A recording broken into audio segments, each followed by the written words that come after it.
ne parlera jamais assez des femmes. Alors, merci d'être si nombreux ce soir, de nous prêter votre attention. On vous la rendra quand on aura fini, sinon réclamez-la. Dans la ville d'Agra, on raconte qu'il y avait un homme et une femme qui vivaient depuis plusieurs années heureux, vraiment heureux.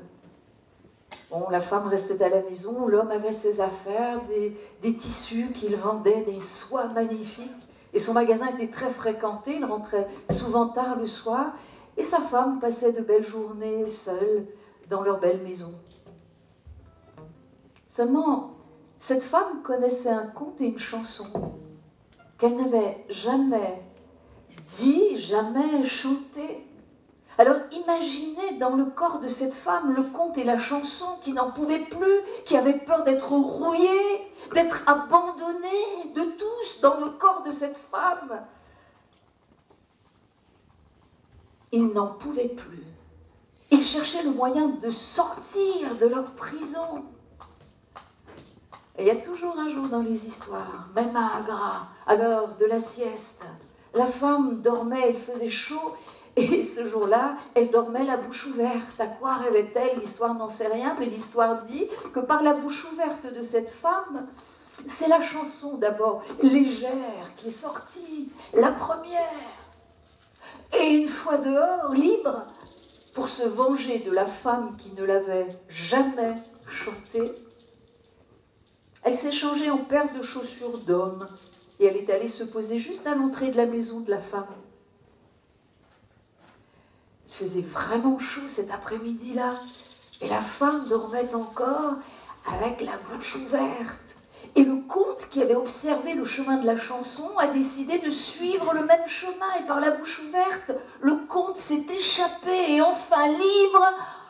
Pour se venger de celle qui ne l'avait pas raconté, il est allé se changer en par-dessus manteau d'homme, accroché juste à la porte d'entrée.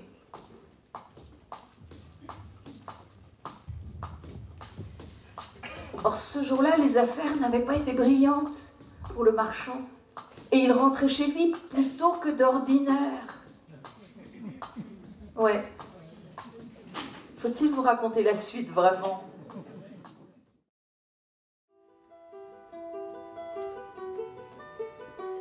Ne me demandez pas pourquoi, mais cette histoire, elle vient du Zimbabwe.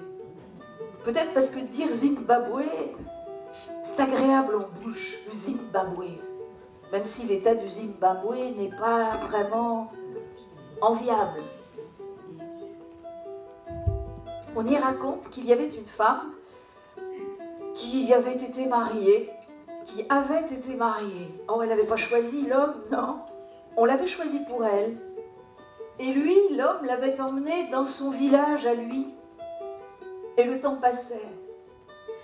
Et l'homme était toujours très occupé, il travaillait beaucoup et sa femme s'ennuyait. Il n'avait pas encore d'enfant. Elle voulait retourner dans son village, revoir ses parents.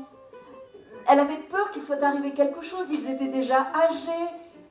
Alors un soir, elle a demandé à son mari la permission d'aller dans son village à elle, revoir ses parents, ses amis. Ah, lui a dit qu'il ne pouvait pas la laisser partir toute seule. Et comme il était très occupé, il fallait qu'elle attende. Ah, elle a dit qu'elle attendrait. Mais quand elle a redemandé la permission de retourner dans son village, revoir ses parents, son mari était toujours très occupé. Et puis comme ça, le temps a passé. Et un matin, elle s'est dit, bon, il est parti, mais moi, j'irai toute seule dans mon village, puisqu'il ne veut pas m'accompagner. Elle s'est préparée de quoi manger pour la route et elle est partie. C'était loin. Elle a marché longtemps et puis elle est arrivée devant un large fleuve. Et le large fleuve était en creux et elle ne savait pas comment passer. Alors elle s'est assise, elle s'est mise à pleurer, ajoutant ses larmes à l'eau du fleuve. Et à côté, il y avait une petite grenouille qui l'observait. La petite grenouille lui a dit, ça va pas? Ouais, non, il faudrait que je passe parce que je dois retourner dans mon village, je voudrais revoir mes parents, mes amis. La grenouille lui a dit, attends un peu parce que l'eau va se calmer, attends la fin de la crue. Ah non, a dit la femme, non, parce que je suis partie et mon mari va me rechercher, il faut que je m'en aille tout de suite, il faut que je traverse, je sais pas comment faire. Ah, dit la petite grenouille, moi je pourrais t'aider. Ah bon, a dit la femme. Oui. Ah oui, je crois que je pourrais t'aider. Avec un fleuve comme celui-là, je crois que je pourrais t'aider. Si tu es très pressé, oui, je pourrais t'aider. Mais qu'est-ce que tu me donnerais en échange? Alors sans hésiter, la femme a dit, bah, si tu me fais traverser, si je peux passer de l'autre côté, je t'épouserai. Ah bon, la grenouille a dit, je suis d'accord. Et sans hésiter, la grenouille, elle a avalé la femme. Ça va pour le voyage? Oui.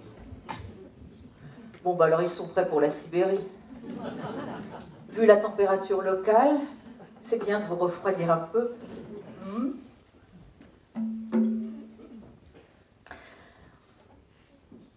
Quelque part en Sibérie, on raconte qu'il y avait une jeune fille d'une beauté impossible à décrire. Mais son nom, on le connaît. Elle s'appelait Ayoga. Alors là, inutile de vous dire que tous ceux qui la voyaient en tombaient fous amoureux. Les hommes, les animaux. Mais les garçons, elle était jeune encore et bon, elle se savait jolie. Ça arrive. Hein, et quand on vous le répète, elle avait fini par s'en convaincre, vraiment.